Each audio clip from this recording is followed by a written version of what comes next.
Which true crime story kept you up at night? Story 1. The murders of Shannon, Bella, and Celeste Watts. Especially what he did to the kids. Story 2. The Imposter on Netflix. Basically, a boy, Nicholas Barkley, goes missing in Texas. A few years later, he suddenly pops up in Spain. However, it's obviously not the kid.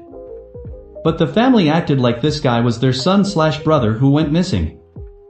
He's never actually found, and it's obvious that someone in the family killed him, and everyone is covering it up. This damn story bucked me up. It's so wild and infuriating, I can't. Oh, and Ed Gein and Albert Fish. Learning about them ruined my life. Story 3. Joseph Fritzl from Austria. The news broke in 2008, it was a crazy story and you may remember it. This monster built a windowless prison-like apartment in the basement of his home and then kidnapped his own daughter Elizabeth when she was 18 and held her captive down there for 24 years. During those 24 years, which is already insane, he would reward his own daughter and impregnate her and force her to have these babies. Alone in a windowless basement cut off from the outside world, eating only canned food, completely alone, going through pregnancy and giving birth with zero medical intervention. Elizabeth gave birth 7 times, 1 baby didn't make it, she raised 3 and 3 were taken from her and Joseph brought them upstairs to his wife and made it look like Elizabeth, who had just ran away from home, left the babies on the doorstep for her parents to take care of. It was only when the eldest daughter, who was 24 now, got sick and needed medical care. The medical team could easily tell there was something wrong, she was severely malnourished and has never been in sunlight.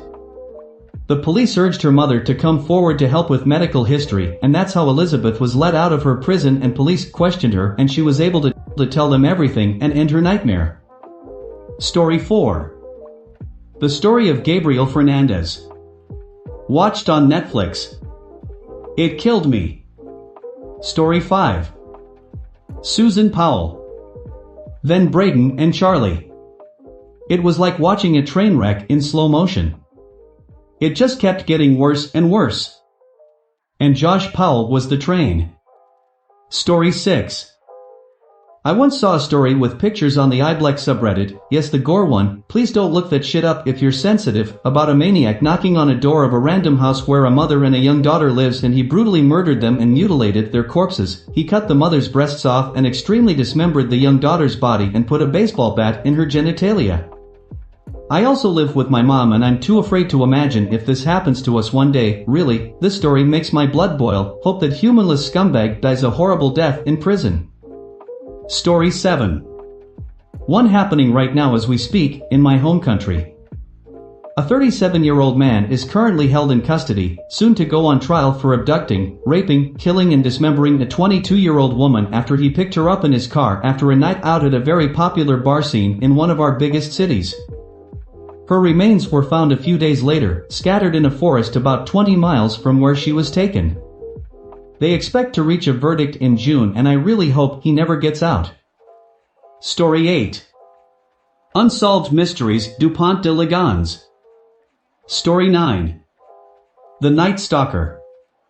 The Netflix doc was in detail enough, with the way he broke into his victims' homes, absolute random targeting, and methods of murder, to make me feel a little paranoid. Story 10. Kennica Jenkins. Kendrick Johnson. Shankia Robinson. Orrin and Orson West. If you made it this far, please consider pressing the subscribe and like button.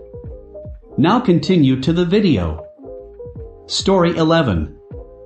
Sylvia Likens. This one just convinces me that the entire human race is evil. It's legitimately frightening. Carolyn Stenval. Reading the police documents here was a mistake. It's insane. Therese Palmqvist. This is the saddest case I've ever read, tbh. Bobby Ikea. Disgusting and awful. Story 12. JonBenet Ramsey. I was 8 years old when she was murdered. She was only 2 years younger than me, had been born a few hours away from my home and we were both pageant girls. She also died the day after my birthday. I remember seeing her face on the news and in magazine and Winn-Dixie and thinking about how she was so close to my age. It's always bothered me that no one's been arrested. Her killer is still unknown. They've got suspects, but no confirmed perpetrators. It's always stuck with me, and every once in a while, she pops into my mind. Especially now that I'm a mom to a beautiful little 10-year-old girl who has blonde-haired, green eyes, just like her. I no longer see her and think of how close she is in age to me. I now think of how my daughter is only a few years older than she was when she died. It seriously bothers me. I lost my oldest daughter 3 years ago. I couldn't imagine losing my other kids in such a brutal fashion. Also, Adam Walsh. I wasn't born when he was murdered, but I remember hearing about it and being scared it had happened to me. Story 13. Jeffrey Dahmer.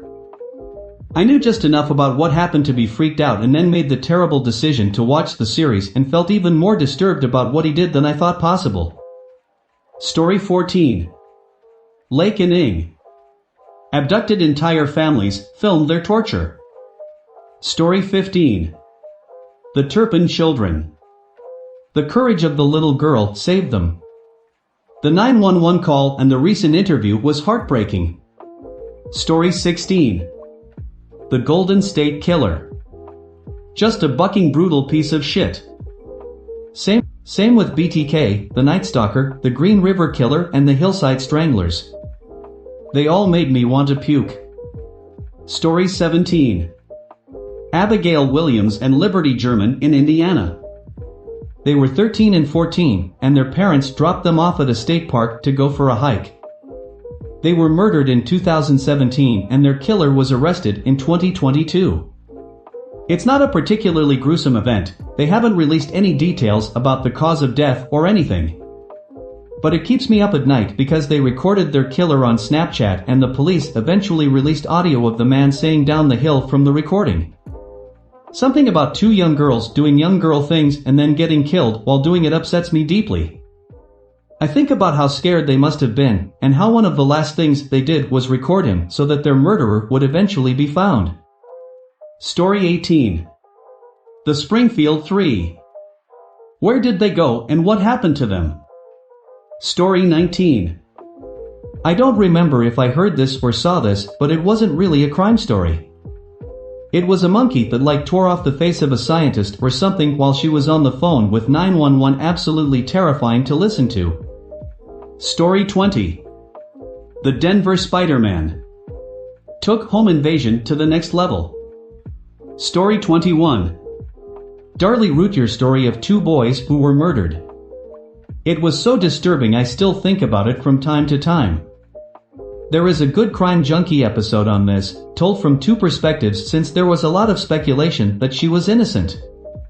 Story 22. Murder of the Clutter family in the 50s. Also, the Oklahoma Girl Scout murders. Bucking heartbreaking. Story 23. Sarah Everard in the UK was deceived by a policeman into thinking she was being arrested, hands handcuffed behind her back. She was stuck in the car with him for a few hours before he word and strangled her with his police belt.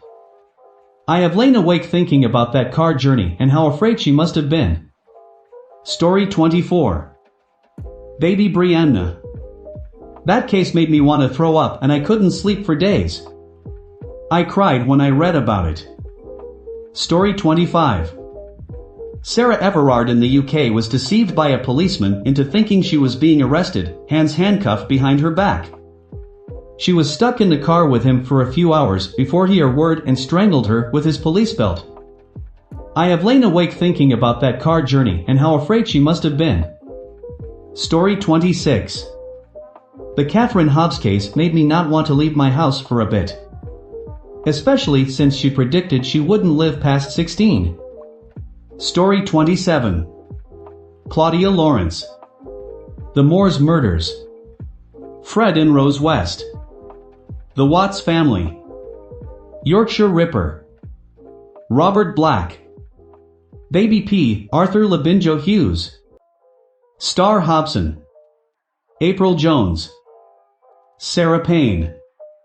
Daniel Pelka. Gabriel Fernandez, Sandy Hook, Hungerford, James Bulger. Many more others really. Those poor victims and families are in my thoughts a lot. Story 28. The Amanda Taylor case, and honestly I really don't know why. Her face just in general and what she did I found extremely unnerving when I first heard about it. Story 29. Pretty recent, but the murder of the 4 University of Idaho students this past November. I think it was because I'm pretty close in age to the victims, just graduated from college myself last year, and lived in a similar off-campus setting when I was in school, except mine was an apartment and not a house. It felt like it could have happened to me. Story 30. The kidnapping of Colleen Stam really upset me for a while when I first learned about it. Also, Richard Speck was a despicable man, but the prison video of him made me take a break from true crime for a few weeks. Just all kinds of levels of bucked up. Story 31. Israel Keys. I learned more than I ever wanted to know about this absolute monster on the podcast, True Crime Bullshit. It's one of the top 5 true crime podcasts, in my opinion. Listening to the FBI interrogation of Keys with his nonchalant attitude towards his victims was bad enough, but his tendency to burst into cackling laughter discussing heartbreaking details of his crimes made me nauseated. The FBI coddled him. They should have pressed that little weasel way harder. Keys ran that whole interrogation while giving up very little in return. Of course, being the true coward and control freak he was, he took his life in his jail cell. So many unanswered questions, so many families wanting to know where Keys left what remained of their loved ones. Keys just gets to me. What he did to Samantha Koenig is beyond diabolical. Who knows how many others he did the same or worse to.